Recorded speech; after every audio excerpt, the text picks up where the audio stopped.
There are two Browns quarterbacks Yeah. at the lower reaches of the list, but hey, at least they're on the list. Shedeur Sanders, 41.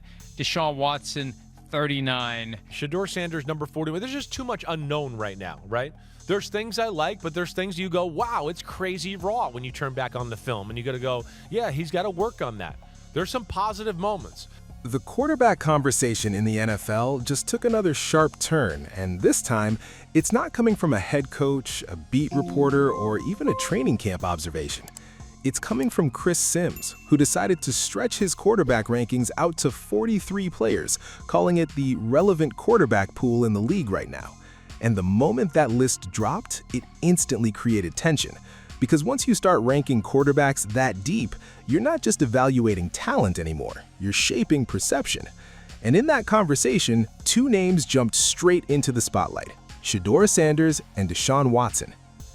The idea itself already raised eyebrows. Why 43? Why not 40 or 50?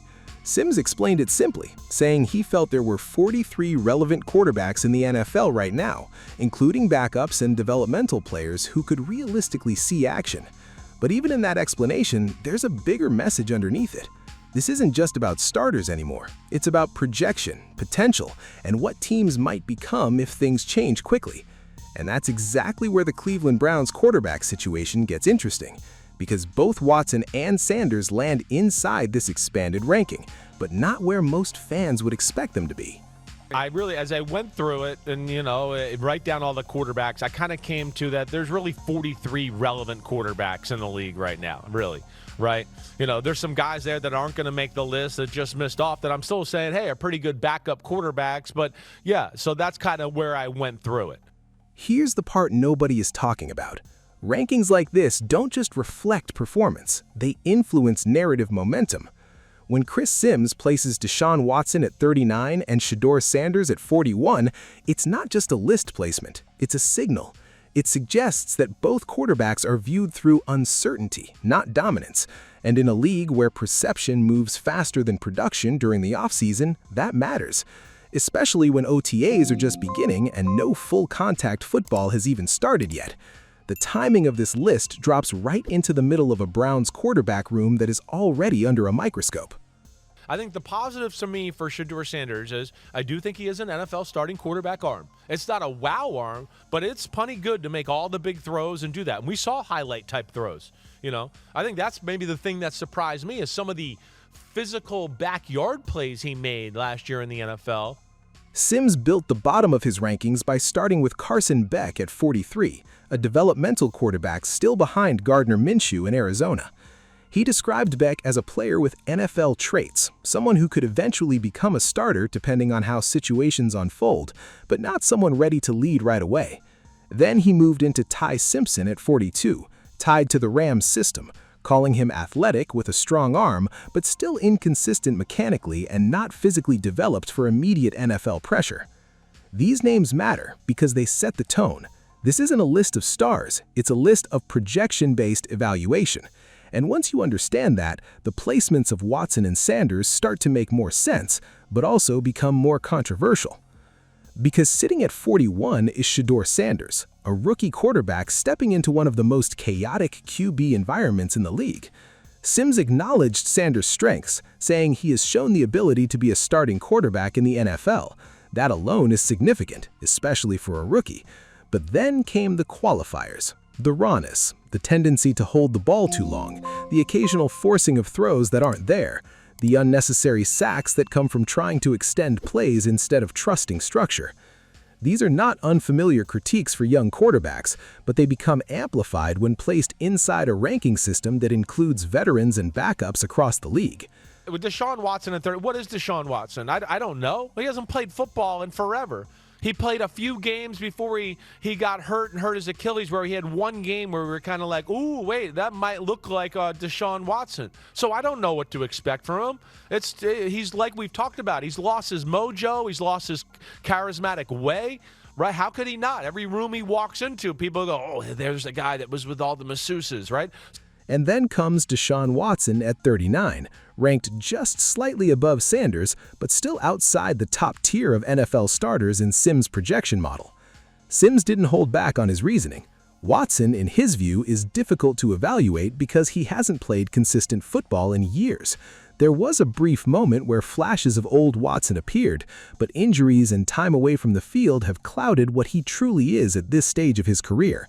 And more than that, Sims pointed to something intangible: confidence and presence. He suggested Watson has lost some of the mojo and charisma that once defined his game, and that the external noise around his career has changed how he is perceived inside every room he walks into. And Shedeur showed the ability to be a starting quarterback in the NFL. No doubt about that. But as we know, it's still a little raw. His arm is strong, but he doesn't always control the ball the right way. He holds the ball too long in the pocket at times, forces the ball sometimes when it doesn't need to be, takes some unnecessary sacks. So he's still raw. That is where the debate explodes. Two quarterbacks tied to the same organization ranked almost side by side on a national QB list that includes 43 players. One is a veteran trying to reclaim form, the other is a rookie trying to establish identity. And both are being evaluated not as certainties, but as question marks with upside. That alone tells you everything about where the Browns' quarterback situation actually stands right now.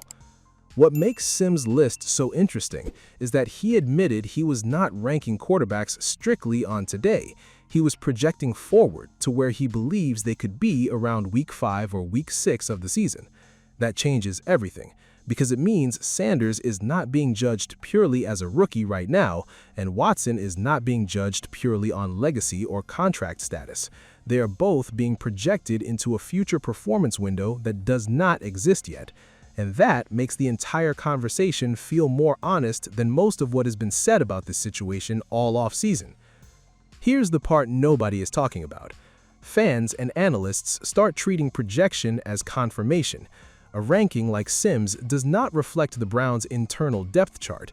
It reflects one analyst's forward-looking evaluation. But once it hits social media and sports talk shows, it gets treated like breaking news. Suddenly, Sanders being ranked 41 means he is almost QB1. Watson being ranked 39 means he is already in decline. Neither conclusion is fully accurate in May football, but both become talking points that shape the entire narrative going into training camp anyway. Sims also said something that gets lost in these debates. Context matters more than the number next to a name. He described Sanders as talented but still developing control and consistency. That does not mean he will not improve. It means he is still in the construction phase. And for Watson, the discussion was not just about physical decline, but about rhythm, trust, and mental edge after years of interruptions and controversy. Both quarterbacks are being judged through incomplete sample sizes right now, which makes any ranking inherently unstable and any conclusion genuinely premature. And that instability is exactly what defines the Browns' quarterback room heading into this season. There is no clean separation. There is no unquestioned starter emerging from public view. There is only interpretation. OTA clips, media reports, analyst projections, and a fan base desperate for any signal about which direction this thing is actually moving.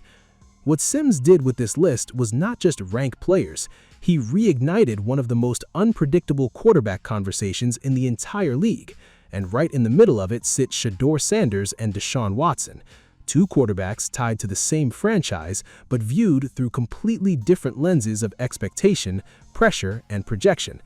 So the real question the NFL keeps circling back to is simple.